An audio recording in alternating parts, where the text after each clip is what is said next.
जय हिंद मेरे प्यारे साथियों। CICF ASI LDC exam success में आप लोग सभी को मोस्ट वेलकम।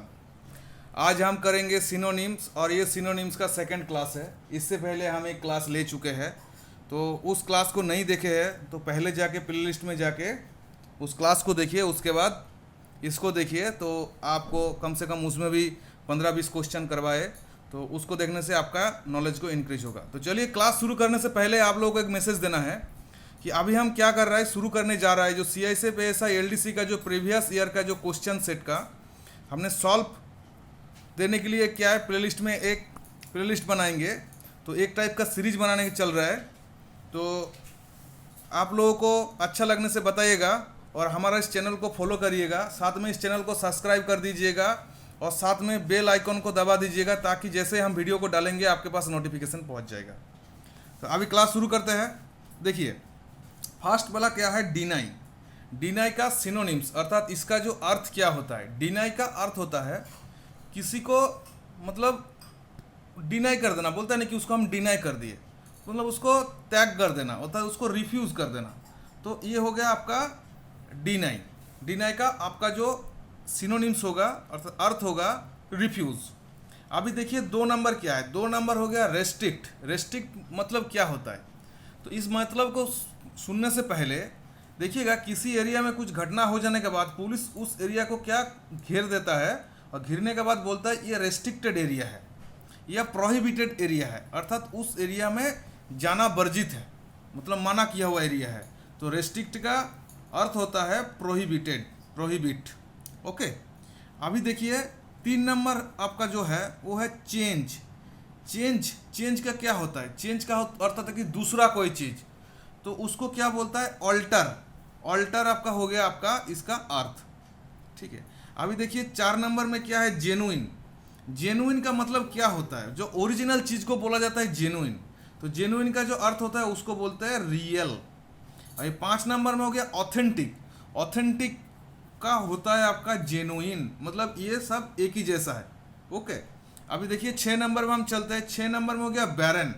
बैरन क्या होता है कि जो बंजर, बंजर को बोलता है बैरन।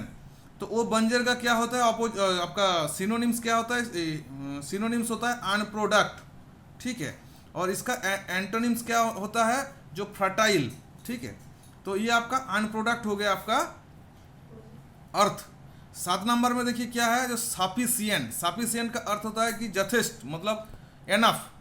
तो ये हो गया देखिए आपका एनफ, मतलब ठीक ठाक, ठीक है। अभी देखिए 8 में रेक्टिफाई। रेक्टिफाई का अर्थ होता है जैसे करेक्शन करना। जैसे कोई देखिएगा, कोई लेटर वगैरह जब प्रिंटिंग होता है या जैसे कोई मैगजीन वगैरह, कोई न्यूज़ वगैरह निकलता है, तो सबसे पहले उसको क्या रेक्टिफाई किया जाता है, उसके बाद जो उसका करेक्शन कॉपी निकलता है, जो फाइनल कॉपी, तो ये होगा रेक्टिफाई। रेक्टिफाई का अर्थ होता है करेक्ट। ओके, अभी देखिए क्लेवर। क्लेवर क्या होता है, क्लेवर मतलब होता है जो बहुत चतुर है, तो उसको क्या बोलता है, ब्रिलियंट। आपका अर्थ हो गया ब्रिलियंट। ओके, अभी देखिए, अभी हम चलेंगे 10 नंबर क्वेश्चन में। 10 नंबर क्वेश्चन क्या है, 10 नंबर क्वेश्चन है क्वारंटाइन। ये क्वारंटाइन वर्ड क्या है, आजकल ये बहुत प्रचलित वर्ड है क्वारंटाइन। ये जब से कोविड का सिचुएशन आया है तब से क्वारंटाइन वर्ड बहुत मतलब चल रहा है, तो ये वर्ड आपका एग्जाम में आने का चांस है। इसलिए इसका अर्थ होता है आइसोलेट, मतलब अपने आप को अलग कर देना। और ये क्वारंटाइन वर्ड कहाँ से आए है, तो ये सुन लीजिए। पहले ज़माने में, जब पहले बहुत प्राचीन काल में जब विदेश से कोई जहाज आते थे, उसको क्या किया जाता था, समुद्र में उसको अलग से कुछ दिन रख दिया जाता था, क्योंकि जो जहाज आते थे उसमें बहुत सारा बीमारी का जो मतलब जो वायरस वगैरह, बैक्टीरिया वगैरह उसका साथ में आ जाता था। तो उसको कुछ दिन बाहर रख देने से क्या होता था, उसमें से जितना भी वायरस वगैरह मर जाते थे, उसके बाद उसको अपना लिया जाता था। तो इसीलिए उसी से आया है क्वारंटाइन वर्ड। तो क्वारंटाइन का आपका अर्थ होता है आइसोलेट। अभी 11 में देखिए रैपिड। रैपिड का अर्थ होता है फास्ट। ये देखिए आपका हो गया फास्ट। 12 में क्या हो गया, एक्सपर्ट। एक्सपर्ट का अर्थ क्या होता है, जैसे निपुण बोलता है कोई भी चीज़ में, और स्किलफुल। तो ये आपका स्किलफुल हो गया आपका अर्थ। अभी देखिए 13 में, 13 क्या होता है, वेनम। वेनम का अर्थ क्या होता है, वेनम का अर्थ होता है जैसे पॉइजन, होता है जहरीली। ऐसे बोलता है ना कि एंटी वेनम, जैसे कोई सर्प वगैरह काट देता है तो उसको बाद क्या बोलता है कि उसको एंटी वेनम देने के लिए, अर्थात उस जहर को काटने के लिए कुछ दवा देने के लिए बोलता है। तो वेनम का आपका अर्थ हो गया है पॉइजन। अभी देखिए 14 में क्या है, वाइब्रेट। वाइब्रेट का अर्थ क्या होता है, स्विंग। स्विंग का अर्थ होता है वाइब्रेट, ठीक है, अर्थात जैसे कंपन, कंपन बोलते हैं ना, या जैसे कोई जमीन को हिलता है तो उसको बोलता है वाइब्रेट, तो उसी को बोलता है स्विंग। ओके, अभी 15 नंबर क्वेश्चन क्या है, 15 नंबर क्वेश्चन है विजिलेंट। विजिलेंट का अर्थ होता है कि चौकन्ना, अर्थात अलर्ट। अलर्ट होता है आपका उसका अर्थ। अभी देखिए एराडिकेट। एराडिकेट का अर्थ होता है जैसे किसी चीज को हटाना, उसको बोलता है एराडिकेट, तो उसी का अर्थ हो गया आपका रिमूव। अभी देखिए नेसेसरी। नेसेसरी का अर्थ क्या होता है, नेसेसरी का अर्थ होता है कि जैसे बहुत जरूरी है, तो उसी को बोलता है कंपल्सरी। अभी 18 नंबर में देखिए क्या है, प्रोहिबिट।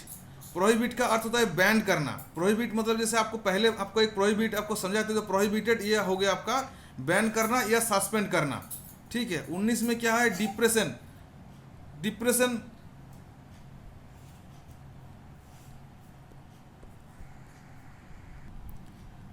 तो हमारा क्या हो गया, प्रोहिबिटेड का जो आपका हो गया बैंड या सस्पेंड।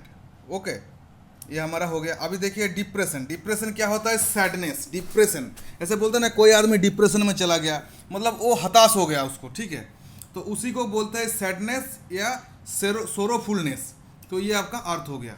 अभी 20 में देखिए क्या है, अनाउंस। जैसे कोई देखिएगा कोई चीज़ का अनाउंस करता है, अर्थात उसको क्या करता है, घोषणा करता है, तो उसको बोलता है डिक्लेयर करना, नोटिस करना या प्रोक्लेम करना। तो ये सब क्या है, अनाउंस का आपका अर्थ है। तो इस चीज़ को आपको प्रैक्टिस करिए, और हमारा क्लास को अच्छा लगने से बताइए कि हमारा क्लास जो आपको कराया जा रहा है ठीक है या ठीक नहीं है। आप पक्का कमेंट कीजिए, और आपका कमेंट का ऊपर डिपेंड करके आगे जो क्लास आएगा उस आपका कमेंट का ऊपर ही डिपेंड करके आएगा, ठीक है। और आपको जैसे और कुछ एक्स्ट्रा कुछ चाहिए, तो आपको जैसे अभी इंग्लिश करा रहा है, साथ में मैथ भी चाहिए, रीजनिंग भी चाहिए, जीके भी चाहिए, तो उस चीज़ को भी बताइए। क्योंकि हमने क्या किया, जो जीके खजाना वाला क्लास को कुछ दिन के लिए हम रुक दिए हैं। इसलिए रोक दिया है क्योंकि आपका इंग्लिश थोड़ा आगे बढ़ जाएगा, क्योंकि सभी का क्या होता है एग्जाम में इंग्लिश का ऊपर एक फोबिया रहता है, अर्थात डर रहता है। उसी चीज़ को मिटाने के लिए हम इंग्लिश का क्लास को कंटिन्यू कर रहे हैं। पहले इंग्लिश थोड़ा इंक्रीज हो जाएगा, डेवलप हो जाएगा, उसके बाद हम क्या करेंगे, दूसरा सब्जेक्ट लेके आएंगे। तो चलिए, जय हिंद, जय भारत।